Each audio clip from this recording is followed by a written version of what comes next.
সব হবে, কোন কোটা চলবে না। স্বাধীন এই বাংলাদেশ, কারো স্বামী বাপের না। মেধা দিয়ে সব হবে, কোন কোটা চলবে না। স্বৈরাচারী মনে করেছিল সে যা বলবে সব হবে, তাই তো সে মেধা থেকে কোটাকে 30 পেশ করে, এতে করে বিক্ষুব্ধ ছাত্ররা করে তোলে সংগ্রাম। হাসিনার মনে ওঠে ভয়, সে পড়ে রাম রাম।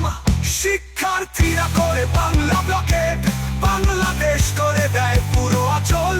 স্বৈরাচারী হাসিনা সরকার করতে চেয়েছিল সব সচল, তার সকল চেষ্টা যায় বৃথা, সে হয় না সফল। পদে পদে হয়ে যায় সে বিফল।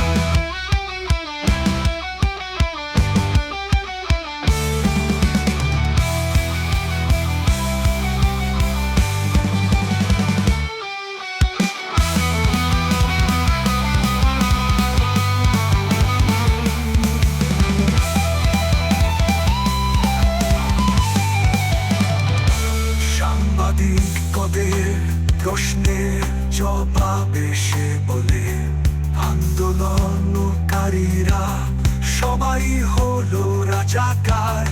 তখন শিক্ষার্থীদের মুখে একটাই কথা ছিল শুধু, তুমি যে আমি কে, রাজাকার রাজাকার।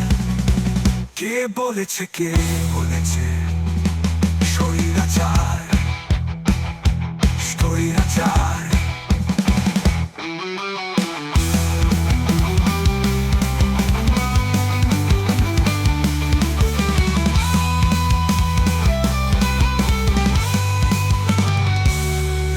স্লোগান শুনে হাসিনার মাথা হয়ে যায় নষ্ট।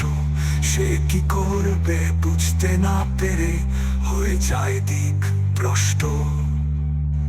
তার ফালতু কুত্তা বাহিনী ছাত্রলীগ ও অঙ্গ সংগঠন দ্বারা শিক্ষার্থীর উপর চালায় হামলা।